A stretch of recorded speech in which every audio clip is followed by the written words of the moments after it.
Cinsiyyət hüceyrələrinin yaranması çox vaxt meyoz bölünmə yolu ilə gedir. Bu yolla yaranan hüceyrələrin nüvələrində xromosom yığımı adətən haploid olur. Meyoz bölünmə bir-birini əvəz edən iki mərhələdən ibarətdir. Hər bir mərhələdə mitozdakı kimi 4 fazadan, profaza, metafaza, anafaza və telofazadan ibarətdir. Meyoz bölünmədə də hüceyrə əvvəl interfaza mərhələsini keçirir. İnterfazada hüceyrənin ölçüləri böyüyür, xromosomların DNT-si ikiləşir. Meyoz bölünmə birinci profaza ilə başlayır. Bu fazada iki xromatidli xromosomlar spirallaşaraq yoğunlaşır və işıq mikroskopunda aydın görünür. Homoloji xromosomlar bir-birinə yaxınlaşaraq uzunluqları boyu sıx söykənir. Buna konjugasiya deyilir. Onlar müəyyən hissələrində bir-birində birləşən cütlər əmələ gətirir. Belə cütlər əmələ gətirən homoloji xromosomların bir-birinə yapışmış müəyyən hissələrinin DNT sapları arasında sahə mübadiləsi gedir.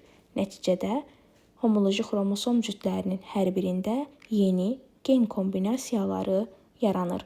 Bu proses xromosom çarpazlaşması və ya crossing over adlanır. Bunun nəticəsində valideyn xromosomlarında olmayan kombinativ əlamətlər meydana çıxır.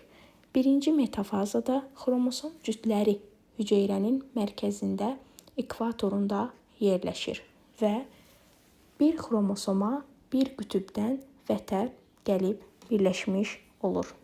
Birinci metafazada xromosom cütləri hüceyrənin mərkəzində ekvatorunda yerləşir. Birinci anafaza mərhələsində isə vətər telləri qısalmağa başlayır və qütüblərə iki xromatidli tam xromosomlar çəkilir. Buna görə də xromosom sayı anafazanın birinci mərhələsində artmır. Birinci anafaza mərhələsində xromosomlar qütüblərə təsadüfi çəkildiyi üçün kombinativ dəyişkənliyin əsasını təşkil edir. Birinci telofaza meyozun ilkin bölünmə mərhələsi sona çatır və nəticədə haploid xromosom yığımlı iki hüceyrə yaranmış olur. Burada hər bir xromosom iki xromatidli olur. Xromosom yığımı 2 qat azaldığı üçün bu bölünmə reduksiyon bölünmə də adlanır. Birinci bölünmə mərhələsindən sonra hüceyrə yenə də interfaza keçirir.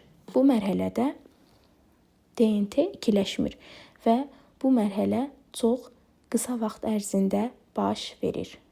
Meyoz bölünmənin ikinci mərhələsi ikinci profaza ilə başlayır.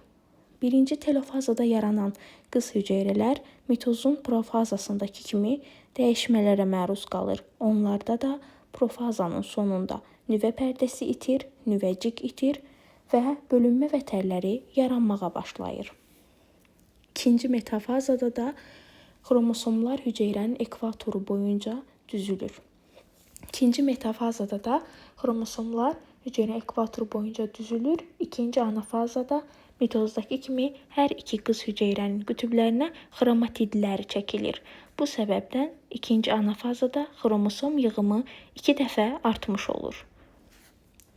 İkinci telofazada qütüblərə çəkilən xromosomların spiralları açılır və onlar nüvə pərdəsi ilə əhatə olunur.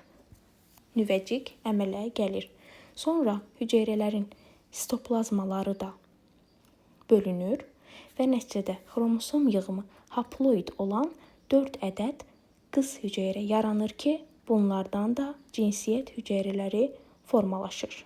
Beləliklə, meyoz bölünmə zamanı bir diploid xromosom dəstinə malik hüceyrədən 4 haploid hüceyrə yaranmış olur. Meyoz bölünmənin əhəmiyyəti ondan ibarətdir ki, meyoz prosesində xromosomların miqdarı 2 qat azaldığı üçün qametlərin birləşməsi zamanı bu miqdar sonraki nəsillərdə sabit qalır.